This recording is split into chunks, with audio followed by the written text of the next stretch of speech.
Habari za saa hizi ndugu mpenzi mtazamaji wa channel yetu Triple A TV. Leo ni siku nyingine pendwa kabisa. Leo sitaki kuongea sana ndugu yangu mpenzi mtazamaji. Nataka kwanza nikuoneshe kionjo ili ujue kwamba umaskini sio mzuri katika maisha yetu ya kawaida. Leo hii nitakuonesha Tony, yani kwamba anajitetea kwamba anawatoa ndugu zake kafara eti sababu ya kuwatoa ndugu zake kafara ni kwamba anataka akawapumzishe kwa sababu duniani wanapata shida na ni maskini. Sitaki kuongea sana. Tulia hapo hapo. Hiyo hapo, angalia hapo. Tony anavyojitetea kwamba anawatoa ndugu zake kafara eti kwa sababu akapumzike. Hii ndio madhara ya umaskini. Tunauliwa kwa sababu eti mtu anataka kwenda kutupumzisha. Wapi na wapi? Huyo hapo, mwangalie. Tony. Mkuu. Karibu sana mkuu. Karibu sana. Habari yako Tony? Salama kabisa mkuu. Chama kinajivunia sana uwepo wako. Unalijua hilo? Hapana mkuu. Ni heshima kubwa sana kwangu hiyo mkuu. Nashukuru sana. Umekuwa mtu wa kudondosha watu kila kukicha. Unaweza kuniambia ni wakina nani? Mkuu, wale ndugu zangu tu. Wale ndugu zangu, hakuna tatizo. Sasa uoni kama utamaliza ukoo wako? Unajua mkuu, ndugu zangu wana maisha magumu sana. Kwa hiyo nimeona ni bora niwamalize ili wakapumzikia ahera huko. Tony, umekuwa mtu wa kutoa kafara kila kukicha na chama kija kuagiza wewe ufanye hivyo. Itafikia hatua chama kitahitaji wewe utoe kafara ndugu zako na wewe ushamaliza. Uoni kama itakukosti? Asmai, nipe hela yangu.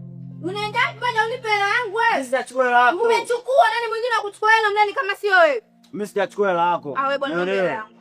Sijachukua hela yako. Alafu sikia. Unajua hapo pigo na jana hapo pigo za kishamba ujue. Mimi sijachukua hela yako. Wewe nani mwingine akuchukua hela ndani kama sio wewe? Nani mwizi? Nani asiyejua kama wewe mwizi? Wewe keleleni nyie.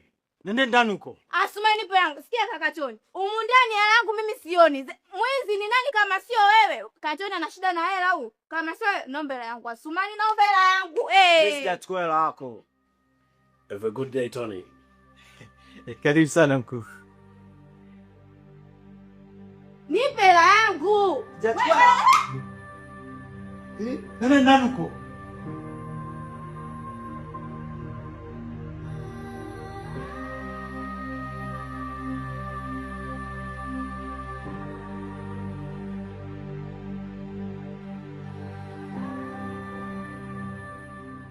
Usisahau kusubscribe channel yetu ya Triple A TV ili kupata maendelezo zaidi. I say, maisha tuwe makini sana. Haya, tumetoka huko kwa Tony, tunahamia upande wa pili sasa huku. Yaani nakwambia scene hizi ni scene hot kabisa. Tukirudi upande wa pili huku tunakutana sasa na mke wake padri au pastor. Anakataa kurudi kwake ili mradi tu asubirie dili la Freemason limkute akiwa mjini. Anaambiwa bwana, mama kashapona, rudi kijijini, lakini yeye hataki. Anaonesha kabisa reaction kwamba hataki kurudi kijijini, anataka baki mjini mpaka pindi ambapo dili litakapokuja kaa sawa ili aendelee kufanya mambo yake mjini na amsaliti mume wake kijijini. Haya ndio madhara ya kuoa mwanamke ambaye asijitambua, na ndio maana unaambiwa oa pazuri. Yaani kwamba ni bora ukosee kujenga utabomoa kuliko ukosea kuoa. Sitaki kuongea sana, sina muda wa kuongea sana leo. Huyo hapo mwangalieni, huyo ni mke wa padri. Sasa padri mwenyewe ni mtu amesimama, lakini mke wake sasa I say ameenda upi sana. Huyo hapo mwangalie. Mgonjwa wetu anaendelea vizuri kama nilivyoeleza hapo awali na mmeshalipia. Mnaweza mkaenda nyumbani. Samani dokta, kwani hamwezi mkampatia siku 2-3 za kuwepo hapa? Kwa nini tukae naye wakati anaendelea vizuri? Namaanisha kwamba akiwepo hapa uangalizi utakuwa ni mkubwa sana, ni tofauti akiwa nyumbani. Kwa taaluma yetu sisi tumeshajiridhisha ataendelea kuwa imara anapokuwa nyumbani, na kizuri inabidi mzingatie dawa, matunda, maji kwa wingi. Atakapohitajika hospitali mumlete kwa haraka zaidi. Kwa hiyo nachowaomba, naomba mkafuate maelekezo niliyowapa ili afya ya mgonjwa iendelee kuimarika.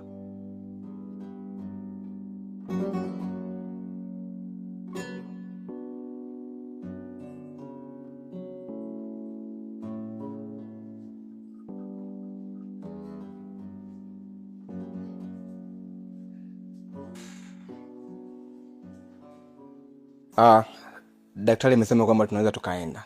Alinipa namba malipo nikalipia. Kwa hiyo tunaweza tukachukua vitu vyetu na kuelekea nyumbani. Jamani, mama mchungaji wangu, kwa kweli sina cha kukulipa zaidi ya kusema asante kwa wema wako, muda wako uliopoteza kuja kuniuguza, na vile vile umemwacha kijijini baba mchungaji peke yake. Kwa hiyo nilikuwa naomba urudi nyumbani leo. Nahisi hata baba mchungaji atakuwa amekumisi. Hata usijali mamangu. Lakini pia naweza nikakaa siku 2-3 hizi, hamna hata shida. Hapana, usijali, mimi kwa sasa hivi ni mzima kabisa. Hata hivi uliyofanya ni makubwa sana mamangu. Sawa, hamna shida. Mama, tuchukue vitu vyetu basi tuelekee nyumbani. Wakati huo sasa turudi huku kwa wanandoa wawili. Tukisha kuja huku katika hii pea yao ya wanandoa wawili, tunaweza kuona kabisa kwamba kadri siku zinavyozidi kwenda ndivyo migogoro inavyozidi kuongezeka, kwa sababu Kaniki amemficha mke wake kitu kinachoendelea katika maisha yake, kwamba yeye mpaka sasa ameshajiunga na Freemason, lakini pia mke wake ameshaanza kuwa anavunjika uaminifu kwa mume wake, hivyo ameweka karibu mkubwa sana na kuanza kumpeleleza mume wake. Hili ni swala ambalo linamkasirisha Kaniki, kwa sababu ni kwa nini mke wake anaanza kumpeleleza na kwa nini mke wake anamjali sana mama yake kuliko yeye mwenyewe. Unaona hapo? Na hili jambo ambalo Kaniki kitu kidogo anapani kitampelekea mapema sana agundulike kwamba nini ambacho anachokifanya. Sitaki kuongea sana, msikilize Kaniki hapo na maneno yake anayoongea dhidi ya mke wake. Yaani wanabishana yeye na mke wake kuhusu mama yake, lakini inaonekana kabisa kwamba mke ndo ana uchungu na mama kuliko hata mume. Huyo hapo, muangalie Kaniki.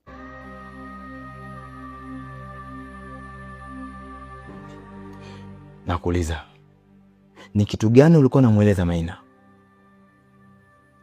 Mume wangu, nilikuwa nazungumza naye tu kuhusu mama, kwa sababu hii jambo limekuwa ni muda mrefu, afu naona kama vile umeichukulia juu juu. Pumbavu wewe, shenzi kabisa wewe. Hivi unahisi wewe una uchungu sana kunizidi mimi mtoto wake alionizaa? Wewe si mkweo tu yule bogazi wewe. Hivi uliingia kwenye nafsi yangu ukaona kabisa mimi ni jambo nimelichukua juu juu? Unaona nataka nini wewe mwanamke? Sinakuuliza. Okay, fine.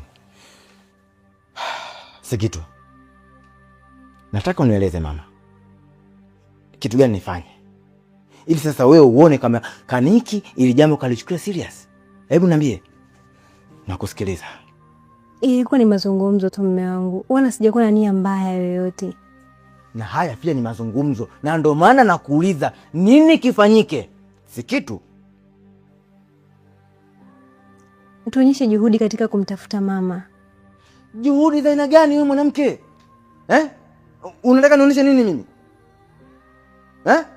Sasa sawa, mke wangu Sikitu, niambie nifanye juhudi gani mimi ambazo wewe una uchungu sana na mama yako mkwe kunizidi mimi mtoto alionizaa? Haya, niambie. Nataka uniambie Sikitu. Basi samahani mume wangu kama nimekukwaza. God. Sikitu, wewe mwanamke, kama umekosa cha kusema ni bora ukakaa kimya kuliko kabwata. Umenielewa? Umenielewa?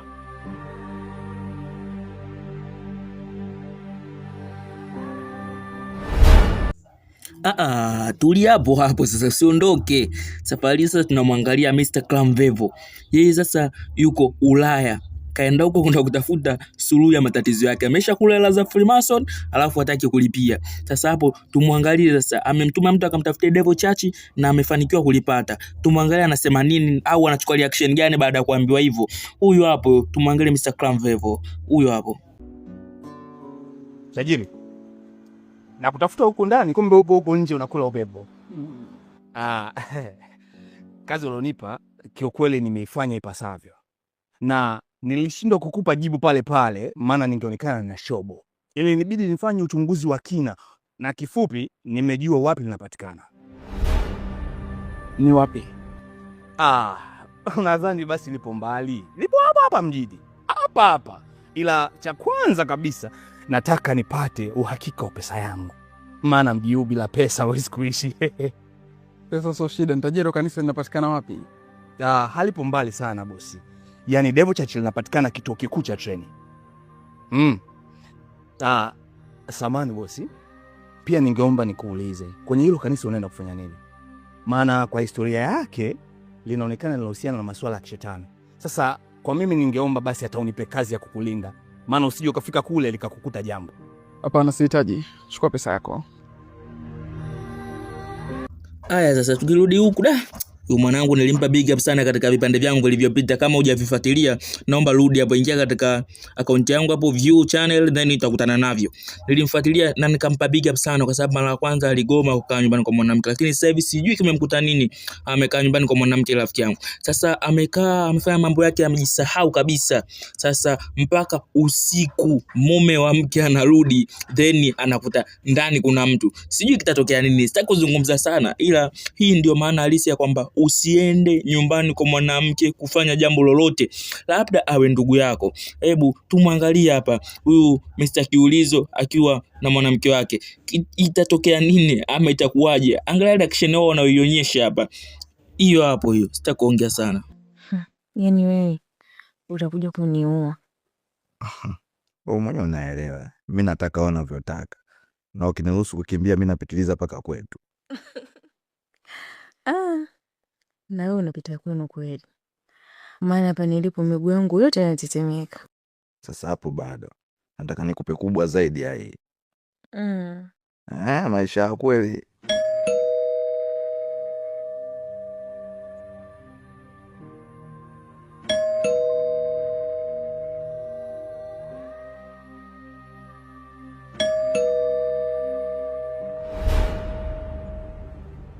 Saa 3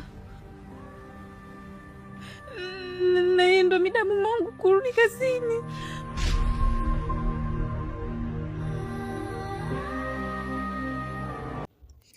Kiukweli nashukuru sana kwa kunifuatilia katika channel yangu ya Triple A TV, lakini pia msioke, vikitokea vipande vingine wakipost tena nitakuja kuwafafanulia nini kinachoendelea. I say hii movie ni kali sana, naomba tuifuatilie ili tujue nini kinachoendelea, lakini pia msichoke kunifuatilia mimi hapa. La kikubwa tu ni kwamba usisahau kusubscribe channel yetu ya Triple A TV ili kupata maendelezo zaidi.